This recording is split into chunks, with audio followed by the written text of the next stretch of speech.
G'day guys, my name's Ben and welcome to the channel, and today I'm talking to you about my new 2-inch lift kit that I've fitted to our JK Wrangler.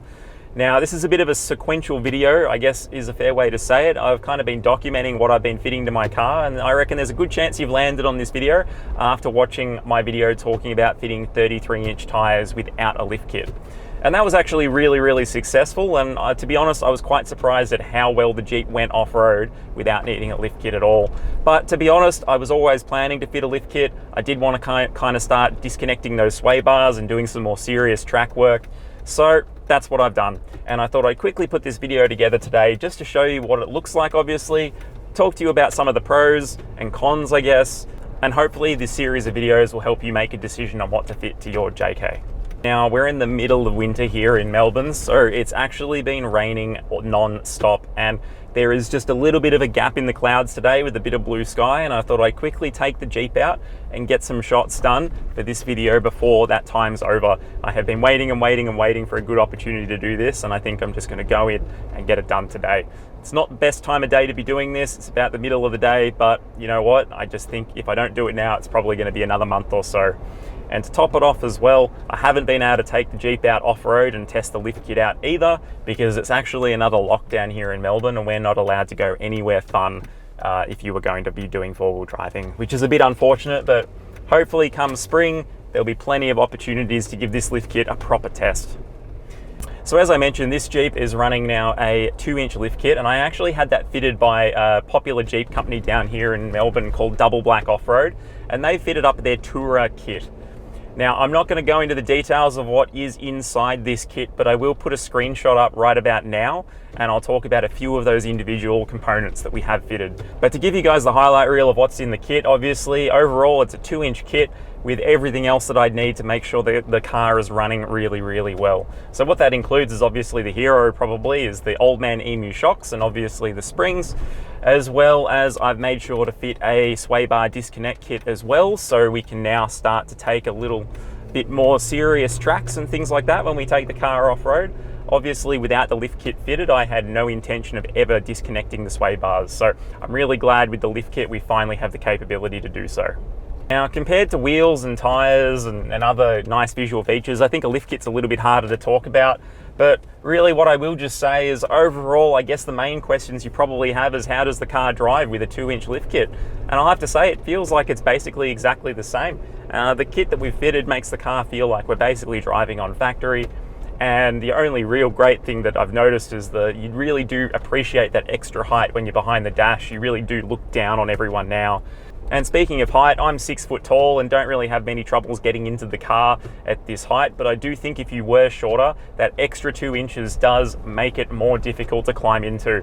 So if you do have like your parents or someone who's a bit shorter, you will probably need to use that step to get yourself in, and if you don't have grab handles, it might be a good idea to get some.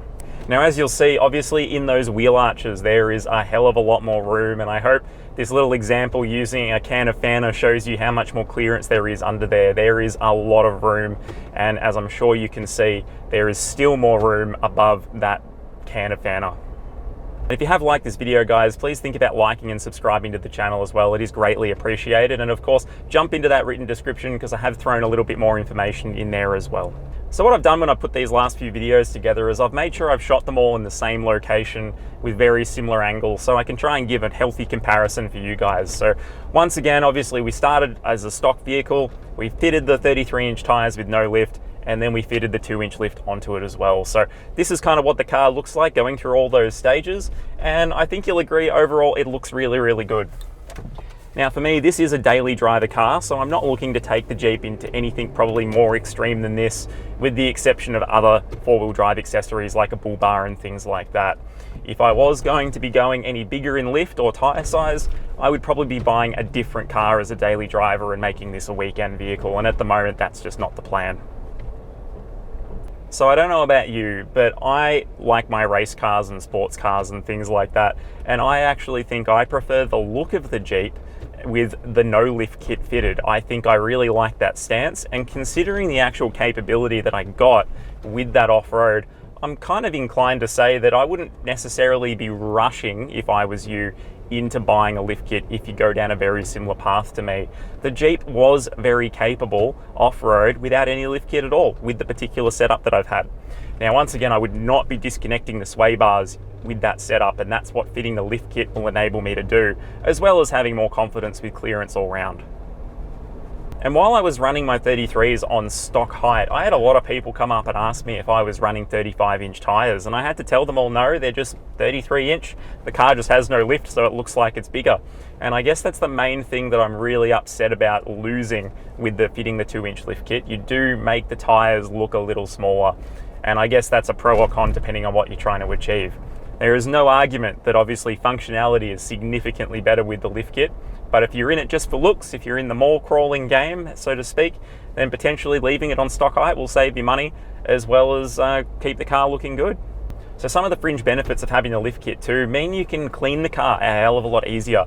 The car's obviously higher off the ground, so if you need to get under and clean the mud and dirt from underneath your car, much easier to stick your head under. You've got way more room in those wheel arches. And to be honest, one of the extra fringe benefits that I've noticed is that extra height of the car has kind of brought the boot of the car up to about my waistline. And when I loaded a couple of heavy things in the boot, I really did appreciate I just needed to kind of slide things across. I don't know, I just thought that was a really good feature that's completely irrelevant to why I bought the lift kit. So overall, guys, I think if you have your JK Wrangler as a daily driver, I probably would say you're probably wondering how far you should take your modifications. Obviously, the higher you go and the heavier you make your car, the worse it's going to be for daily driving, arguably. And I think probably this setup is one of the more common setups you can make. And I think the 33-inch tires and a 2-inch lift kit will probably keep your car practical for daily duties, as well as make it usable on the majority of four-wheel drive tracks out there. And I think for that reason, this is a really, really good recommendation. And more importantly than that, down here where we are, this is a legal setup. Now, if you live in America, you have much more relaxed rules with modifications on your cars. But down here in Australia, we have very, very, very tight rules. And running a 2-inch lift kit is as high as we can legally go without needing an engineer's certificate here in Australia. So the great thing about this kit too is all you've got to do is bolt it up and you don't need to worry, because the whole kit is illegal, and that's obviously a really, really nice thing. And yes, as a side comment, I've been to America many times, been to Moab and seen what's running over there, and I get a little teary when I learn what I can and can't do here in Australia. Now, thanks a lot for watching, guys. I think what I'll be fitting next to the Jeep is a bull bar, so stay tuned for that one. I'll probably be doing that in the next few months. But in the meantime, thanks a lot for watching, and we'll see you around. Have a good day. See ya.